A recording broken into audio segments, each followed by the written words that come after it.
খারাপ করাটা অন্যায় নয়।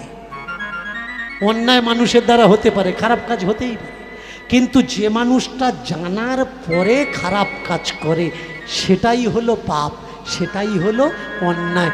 অজান্তে অনেক কিছু করেছি, কোনো অপরাধ নয়, কোনো অন্যায় নয়, কিন্তু জানার পরে আমরা যদি কোনো অন্যায় করি সেই অন্যায়টা অন্যায় বলে গণ্য হবে। চন্দ্রমুখী, তুমি দীক্ষা নাওনি, কে বলেছে তুমি দীক্ষা নাওনি? প্রতি মুহূর্তে পাখি তোমাকে নাম শুনিয়েছে, শুনেছ কোত্থেকে? কান থেকে। দীক্ষা কোথায় হয়? দীক্ষা মন্ত্র কোথায় দেয়? কানে দেয়। মন্ত্র কি হয়? মন্ত্র নাম হয়।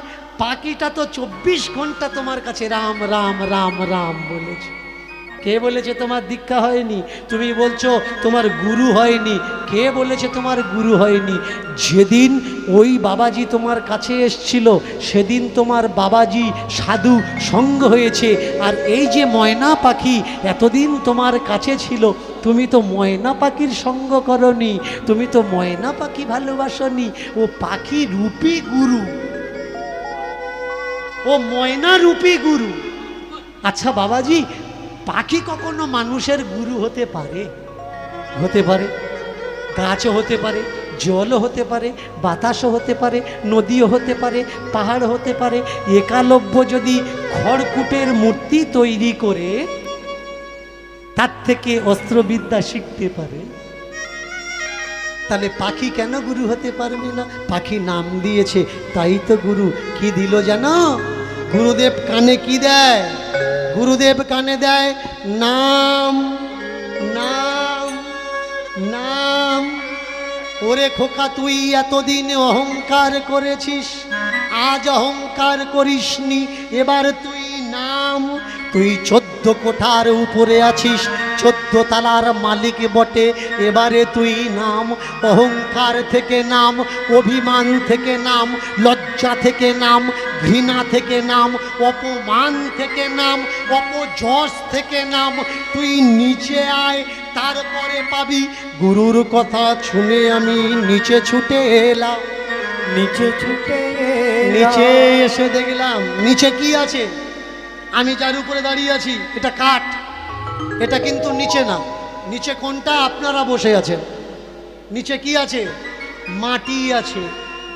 নিচে কি আছে? আজকের সব থেকে বড় কারা? আমি না, আজকের সব থেকে বড় হলেন আপনারা যারা নিচে বসে আছেন। এই যে বড়, এটা কি? এটাকে চৌকি বলা হয়। 4 কোণ কাঠ দিয়ে তৈরি, এটাকে বড় চৌকি বলা হয়। তাহলে আমি চৌকির উপরে দাঁড়িয়ে আছি, আমার নাম কি? আমি চৌকিদার। আর আপনারা মাটি জমির উপরে দাঁড়িয়ে আছেন, আপনাদের নাম কি? জমিদার। এবার বলুন কে বড়? জমিদার বড় না চৌকিদার বড়? আপনারাই বড়, আমি অতি নগণ্য, অতি ছোট। আপনারা যদি এমন শান্ত স্বভাব নিয়ে আজকের এই তত্ত্বকথা না সাধন করতেন, আমার ক্ষমতা ছিল যে আপনাদের তত্ত্বকথা পেশ করে আপনাদেরকে আস্বাদন করা। এখন যেমন কিছু পাখণ্ডী আছে, সত্যের বাধা হয়ে দাঁড়াচ্ছে, তখনও ছিল মহাপ্রভুর সেই সত্যের বিরোধাভাস তারা করল। তাই তো আমরা জানি না মহাপ্রভু গেলেন কোথায়। ওরা শুধু মহাপ্রভুকে আমাদের থেকে কেড়ে নেয়নি। ভালো করে মন দিয়ে শুনবেন, কাকে কাকে কেড়ে নিল। সচিমা, তার কোনো ঠিক ঠিকানা নেই, তিনি মিলিয়ে গেছেন। বিষ্ণুপ্রিয়া দেবী, তার কোনো ঠিক ঠিকানা নেই, তিনি মিলিয়ে গেছেন।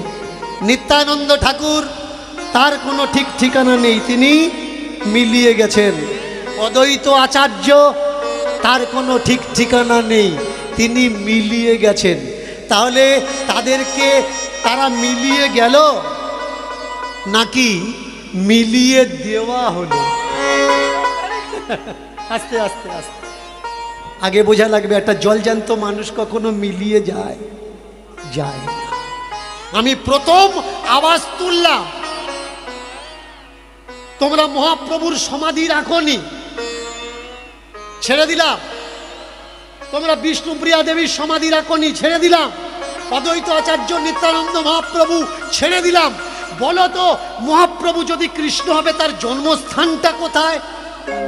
কেন নদিয়া নবদ্বীপ? আচ্ছা নদিয়া নবদ্বীপ যদি ওর জন্মস্থান হলো, নদিয়া নবদ্বীপের কোন জায়গায় জন্মেছে? বললে জন্মস্থানটা গঙ্গায় বিলীন হয়ে গেছে। আচ্ছা ঠিক আছে, জন্মস্থান যদি গঙ্গায় বিলীন হয়ে যায়, গঙ্গার কোন সোজা ছিল যে গঙ্গায় চলে গেল? কেউ জানে না। কেন জানে না? কারণ মহাপ্রভুর জন্ম দিয়ে এদের কোনো যায় আসে না, মহাপ্রভুর মৃত্যু দিয়েও কোনো যায় আসে না, মহাপ্রভুর মাকে দিয়েও এদের কোনো যায় আসে না, মহাপ্রভুর বউকে দিয়েও এদের কোনো যায় আসে না। তাই তো তাদের কোনো খোঁজ খবর ঠিকানা রাখেনি। আর যাদেরকে আমরা মহাজন বলে দাবি করছি, তাদের কারোর বুকে এত বড় সাহস হয়নি যে তারা সত্য কথা লিখে যাবে। তারা সত্য কথা কেন লেখেনি? সত্য বললে তাকে মেরে দেওয়া হবে। সেই তো তোরা মরে গেলি, তোরা কি বেঁচে আছিস? তাহলে মৃত্যুকে যদি তোদের এত ভয়, তোরা মহাজন কি করে হলি? একটু ভাববেন কিন্তু কথাগুলো। দুটো বলছে না, খেয়াল করো।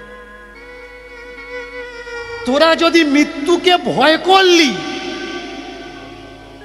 যে সত্য কথা লিখে গেলে আমাদের মেরে ফেলবে, তাহলে মৃত্যুকে কে যে ভয় করে তাকে মহাজন বলে দাবি করা যায় কি? দাবি করা যায় না। কেন? এই সত্যগুলো গোপন রাখা হলো। আরো শুনুন, সত্য যদি সারা রাত বলি আপনারা শুনে শেষ করতে পারবেন না। আমি আগে কোনো ইউটিউব চ্যানেল বসতে দিতাম না আমার কীর্তনে, কিন্তু পরে দেখলাম বেশ কিছু গ্রামের যুবক ছেলেরা, শিক্ষিত সমাজের মানুষরা আমার জন্যে তারা গ্রামে লড়াই করে, যুদ্ধ করে।